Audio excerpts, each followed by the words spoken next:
आइए, स्वागत है मेरे YouTube चैनल में। तो पिछले में हमने प्रेजेंट परफेक्ट टेंस का अध्ययन किया था। अभी हम प्रेजेंट परफेक्ट कंटिन्यूअस टेंस का अध्ययन करेंगे। Present perfect continuous tense, present perfect continuous tense का अध्ययन करेंगे। तो वाक्य के आधार पर हम देखें तो किस प्रकार से हम वाक्य को पहचान सकते हैं। तो ये हम पहचान की बात करते हैं। पहचान, तो वाक्य के अंत में ता आ रहा है, ता आ रहा है। उसी प्रकार से ती आ रही है, ते आ रहे हैं, ते आ रहे हैं। उनके साथ साथ ही रहा हूँ, रहा हूँ, और साथ में रही हूँ, रहे हैं, ये आएंगे। तब हम समझ जाएंगे कि हमारा जो हिंदी का वाक्य है उसको अंग्रेजी में ट्रांसलेट करेंगे तो प्रेजेंट परफेक्ट कंटिन्यूअस टेंस का हम रूल को फॉलो करेंगे। तो एक उदाहरण से हम उसको समझने का प्रयास करेंगे और एक उदाहरण से हम जो चारों वाक्यों को समझने का प्रयास करेंगे। जैसे कि ये हमारा वाक्य है, मैं खाता रहा हूँ। मैं खाता रहा हूँ, ये वाक्य हो गया। एक दूसरा वाक्य ले लेते हैं, वह टहलता रहा है, वह टहलता रहा है। ये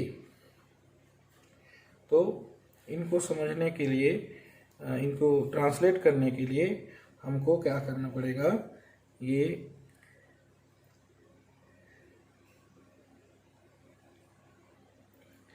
इनके रूल को समझना पड़ेगा, रूल को समझना पड़ेगा।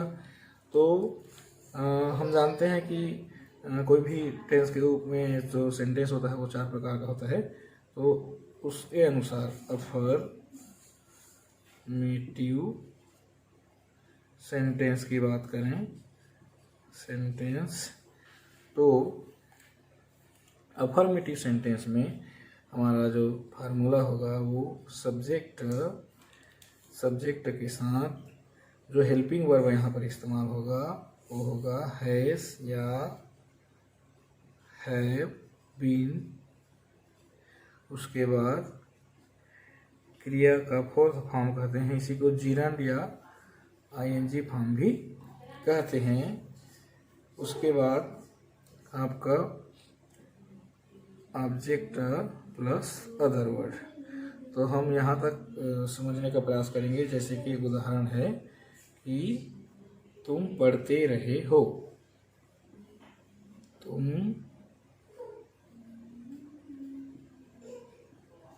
पढ़ते रहे हो। तो ये हमारा सब्जेक्ट क्या हो गया, यू, आप या तुम। अब यू के साथ क्या लगेगा, have been, you have been. अब क्रिया क्या है, पढ़ना, पढ़ते रहे हो, तो क्या हो जाएगा, चौथा फॉर्म रीड का ये डी आईएनजी लगा दें तो चौथा फॉर्म बन जाएगा रीडिंग। ये इस प्रकार से you have been reading.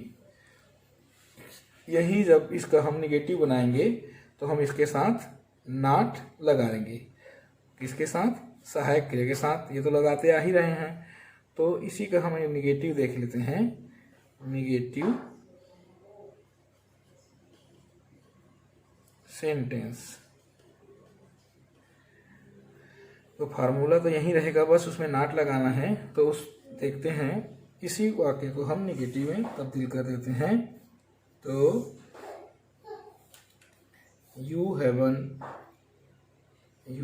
Haven't हो जाएगा, यू हैव के साथ नॉट लगा दें, ऐसे भी लगा सकते हैं, यू हैव नॉट या यू हैवंट बीन रीडिंग। अब इसका क्या बनता है, प्रश्नवाचक कौन सा, अगला प्रकार क्या, इंटरोगेटिव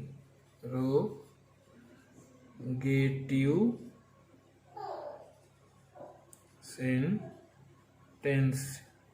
इंट्रोगेटिव सेंटेंस तो हम जानते हैं फार्मूला तो हमारा वही है, हम क्या करेंगे, जो हेल्पिंग वर्ब होगा उनको सामने ले आएंगे।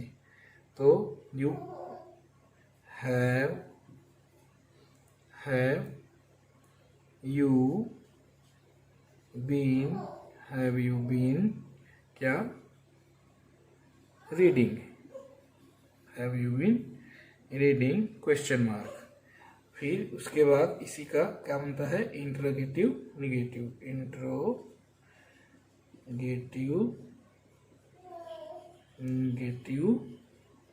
सेंटेंस। तो क्या बन जाएगा, यही चीज इंट्रोगेटिव के साथ ये निगेटिव बनना है। तो यहाँ ध्यान देना है, ये हैव के साथ नॉट लगा था वहाँ, तो ये नॉट नहीं लगा देते हैं, हैवंट यू बीन रीडिंग, और फिर क्वेश्चन मार्क। तो इस प्रकार से और कुछ उदाहरणों से इनको हम समझने का प्रयास करेंगे, जैसे आई, वी, यू, दे, उसके साथ साथ और आपका ही, सी। जैसे कि अब तो यहाँ सी के साथ क्या लगेगा, she has, he has, they have, you have, we have, I have, ये लग गया। अब उसके साथ क्या लगाना है, बीन,